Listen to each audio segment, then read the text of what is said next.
Hey guys, तो कैसे हैं आप लोग? स्वागत है आप सभी का द डेस्क लाइफ में। और आप लोगों ने देख लिया होगा कि आज हमारा डे 9 है। तो डे 9 की शुरुआत अब हम करने जा रहे हैं, और जिसमें हम लोगों ने पहले लिखा अपना टू डू लिस्ट। और टू डू लिस्ट लिखने के बाद उसमें हमने शेड्यूल सेट किया कि अब हम पढ़ेंगे पहले मैथ। तो मैथ में हम लोग क्या पढ़ेंगे आज? Ratio and proportion. तो रेशियो एंड प्रोपोर्शन पढ़ेंगे और उसमें हम अपने बेसिक्स कंप्लीट करेंगे। और हाँ, हालांकि मैं आपको बता दूं कि आज मुझे थोड़ा काम है, जिस कारण मैं आधी क्लास अटेंड करूंगा।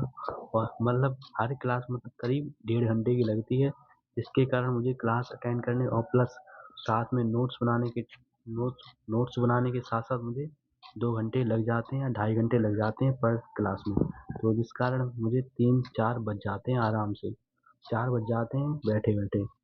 तो अब हमारा आज मैथ का सेशन है, जो मैथ का सेशन हमने आराम से कंप्लीट कर लिया, और उसमें हमने पढ़ा रेशियो एंड प्रोपोर्शन के को सॉल्व किया। और काफ़ी सारे मेथड बताए सर ने कि कौन सा मेथड बढ़िया है। सबसे बढ़िया मेथड है स्मार्ट मेथड, जो कि बहुत ही बढ़िया था, जिसमें आसानी से बिना टेंशन के सवाल सॉल्व हो गया, ना ही कोई दिक्कत हुई ना ही कुछ। लेकिन फिर भी अगर हम प्रैक्टिस करेंगे और अच्छे से होंगे तो हमारा सेशन एंड होता है। और अब हम लोग पढ़ेंगे ग्रामर। ग्रामर में हम लोग नाउन के रूल पढ़ेंगे, जो लगेज और सीनरी वगैरह वाले। तो ग्रामर में आज हम लोग लगेज और सीनरी वगैरह वाले एग्जाम्पल देखेंगे, और उनसे रिलेटेड जो एग्जाम में क्वेश्चंस आए हुए हैं, सेंटेंस आए हुए हैं, इम्प्रूवमेंट हो या एरर वाले हो, वो सारे क्वेश्चंस हम सॉल्व करेंगे। कुछ पेयर पर करेंगे, कुछ रफ पर करेंगे।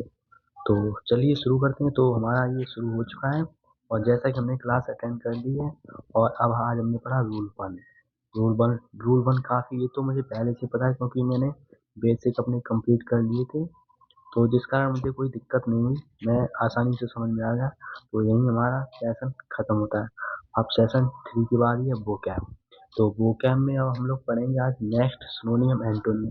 लेकिन उससे पहले मैं आपको बता दूं कि मुझे रिवीजन करना था, क्योंकि कल मैंने जब टेस्ट दिया था तो उसमें नंबर मेरे काफ़ी कम आए थे vocab में।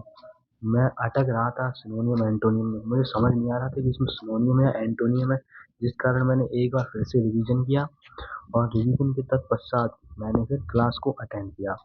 तो आज हम लोगों ने पढ़ा है सिनोनियम और एंटोनियम। तो सिनोनियम एंटोनियम हमने 2-3 रूट वर्ड सीखे। सिनोनियम एंटोनियम हमने एक वर्ड की सिनोनियम और एंटोनियम सीखे, उनसे रिलेटेड कौन कौन से वर्ड आते हैं, और किसका सिनोनियम पूछा जाता है, किसका एंटोनियम पूछा जाता है, वो सब हमने अटेंड की। और रहे बच्चे, कल की क्लास में हम अटेंड करेंगे, जो कि आज मुझे काम था जिस कारण मुझे बाहर जाना था इसलिए। तो आज हमने जियोग्राफी की शुरुआत कर दी है, और जियोग्राफी में हमारी है फर्स्ट क्लास। तो जियोग्राफी की फर्स्ट क्लास है, तो सबसे पहले वो बेसिक सी बात है कि जियोग्राफी में पहले जियोग्राफी का इंट्रोडक्शन ही होगा। तो उसमें हमने पहले जियोग्राफी का इंट्रोडक्शन देखा, लेकिन उससे पहले मेरी स्पाइरल थोड़ी गड़बड़ हो गई थी, तार निकल रहा था, उसको मैंने तार को फंसाया। फिर उसके बाद हमने जियोग्राफी की शुरुआत की, जिसमें हम लोगों ने सबसे पहले पढ़ा इंट्रोडक्शन जियोग्राफी का। तो जियोग्राफी का इंट्रोडक्शन करने के बाद हम पढ़ेंगे भारत का परिचय। ठीक है, तो हमने पढ़ा आज भारत का परिचय। पहले हम पढ़ेंगे इंट्रोडक्शन, फिर पढ़ेंगे भारत का परिचय। जो ये टॉपिक मैंने लिख लिए हैं, सर ने लिखवा दिए थे कि आगे ऐसे हम भर्ती चलेंगे ऐसी टॉपिक। तो ये था हमारा भारत का परिचय, जिसमें हमने पढ़ा भारत को किन किन नामों से जाना जाता है, और भारत कौन से गोलार्ध में स्थित है। तो आज का सेशन कुछ हमारा यूं रहा, और अभी बाकी है रीजनिंग।